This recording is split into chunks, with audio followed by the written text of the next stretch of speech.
Je crois vraiment aux choses que je vais vous dire car elles ont marché pour moi et j'aurais aimé les connaître lorsque j'avais 21 ans. Il n'y a que 3 règles que vous devez suivre. La vie n'a pas à être compliquée. Nous nous compliquons trop la vie. Je vais faire 5 suppositions sur les personnes présentes dans cette pièce aujourd'hui. Je suis prêt à parier que vous voulez réussir votre vie professionnelle. Je suis prêt à parier que vous voulez réussir votre vie personnelle. Je suis prêt à parier que vous avez besoin de vous sentir utile.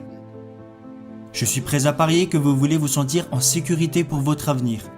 Et le 5e point est que je suis prêt à parier que vous voulez aller au paradis.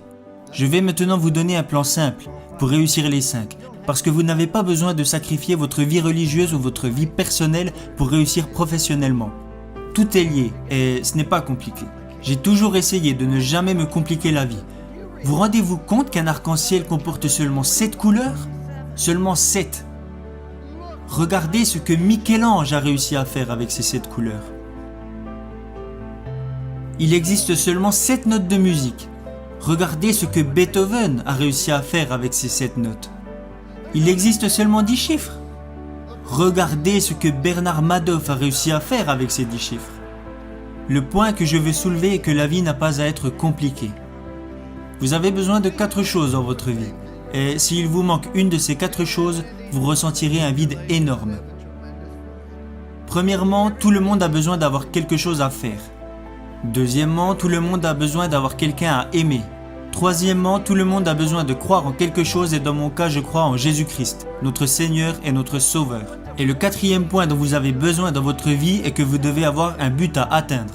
Que voulez-vous faire maintenant ? Ayez des buts et des rêves ambitieux.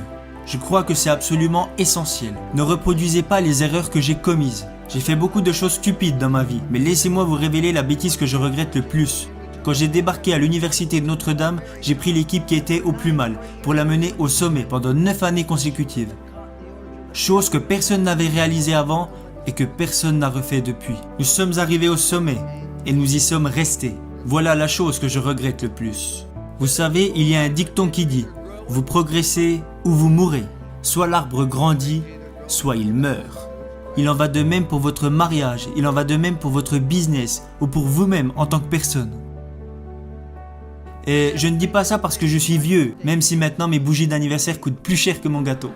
Cela est plutôt en rapport avec les efforts que vous devez faire pour vous améliorer. Nous avons atteint le top et j'ai dit nous y sommes arrivés, restons comme ça, ne prenons plus de risques. Nous avons terminé second du championnat et tout le monde a dit que j'étais un idiot. Alors que le gars qui termine dernier au concours de médecine, lui, il l'appelle docteur. Ça me semble injuste. Quand j'ai quitté Notre-Dame, je n'aurais jamais pensé entraîner à nouveau. Où aurais-je été après Notre-Dame ? Ma mère disait, quand tu quitteras Notre-Dame, tu iras directement au paradis, t'asseoir à côté du pape. Tu n'auras plus l'âge d'entraîner. Alors, je suis parti vivre dans une ville où l'âge moyen ne faisait qu'augmenter. Et là, ce que j'y ai découvert est que je n'étais pas fatigué d'entraîner. Vous devez avoir un but, un rêve à atteindre. Et même si vous avez déjà accompli de grandes choses, qu'en est-il à présent ? Je vais vous dévoiler un plan simple pour réussir les 5 hypothèses que j'ai faites au début de ce discours. Je crois vraiment aux choses que je vais vous dire car elles ont marché pour moi et j'aurais aimé les connaître lorsque j'avais 21 ans. Il n'y a que 3 règles que vous devez suivre. Règle numéro 1, faites ce qui est bien. Faites le bien, évitez le mal et si vous avez un doute, regardez dans la Bible. Je ne crois pas que c'est bien de retrouver le portefeuille d'un coéquipier avant même qu'il l'ait perdu. Ça s'appelle du vol, mon garçon. Je l'ai trouvé, oui, mais il ne l'avait pas encore perdu. Faites ce qui est bien. Il n'y a jamais de bon moment pour faire de mauvaises choses. Et il n'y a jamais de mauvais moment pour faire de bonnes choses.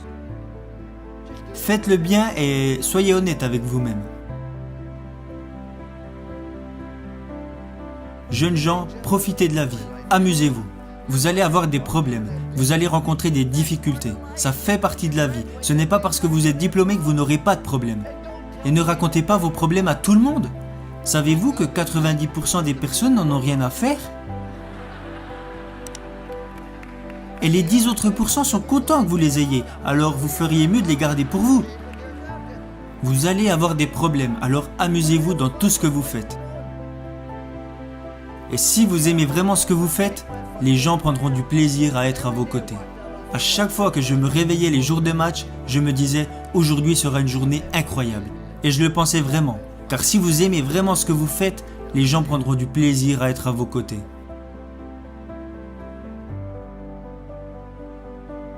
Règle numéro 2.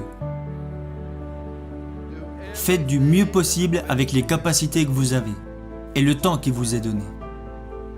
Vous savez, tout le monde n'a pas les capacités d'être en équipe première. Mais tout le monde se doit de donner le maximum qu'il est capable de donner. Si vous voulez échouer, alors vous avez le droit d'échouer. C'est ça qui est génial dans ce pays. Vous n'avez pas le droit de faire échouer les autres si vous n'exploitez pas au mieux vos capacités.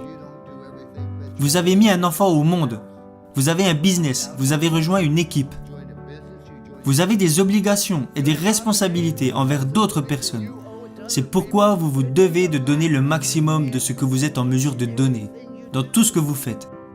Ce n'est pas compliqué. Vous savez, jeunes gens, je suis né avec une cuillère d'argent dans la bouche. Je suis né à Follansbee, en Virginie occidentale. Je suis repassé à l'endroit où je suis né hier, vers 22h30. Je suis né dans la cave de ma maison, mis au monde par le docteur McGraw. Nous n'avions qu'un lit pour moi, ma sœur et mes parents. Nous avions une demi-baignoire et une petite cuisine.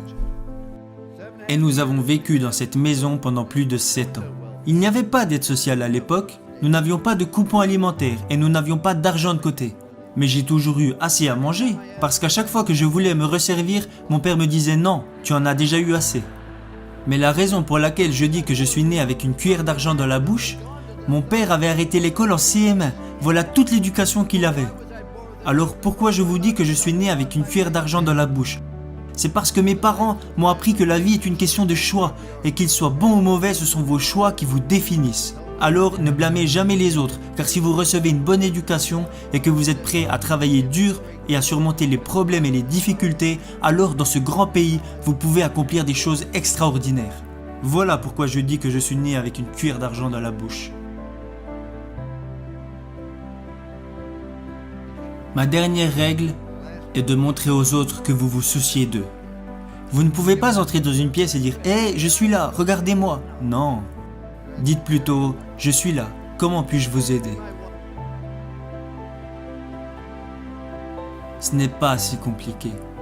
Souciez-vous sincèrement des autres, car vous pouvez impacter la vie de chaque personne que vous rencontrez par un sourire, un mot gentil ou un encouragement. Parce que vous voyez, quand vous faites de bonnes choses, les gens seront toujours plus à même de vous faire confiance. Ma femme et moi, nous sommes mariés car nous avons trouvé cette confiance en nous, et nous ne l'avons jamais perdue. Le seul moyen de vous faire confiance est de faire des choses bien. C'est ce que Dieu veut que nous fassions. Faites de bonnes choses. Le second point est de faire le maximum avec les capacités que vous avez, parce que quand les gens apprendront que vous vous êtes engagé à viser l'excellence, ils auront envie de vous suivre. Aidez les autres et souciez-vous d'eux. Parce que beaucoup d'entre vous vont avoir du succès et gagner beaucoup d'argent. Mais quand vous mourrez à la fin, à quoi vous servira-t-il ? Mais heureusement, beaucoup d'entre vous vont plutôt choisir de devenir signifiants. Être signifiant, c'est quand vous aidez les autres personnes à réussir. N'est-ce pas là vraiment le but de la vie ?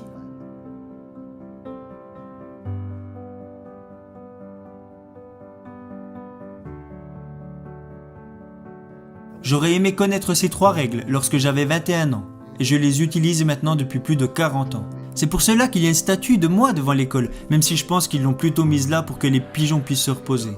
Mais si vous la regardez bien, il y a 3 mots inscrits au pied de cette statue. Confiance, engagement, amour.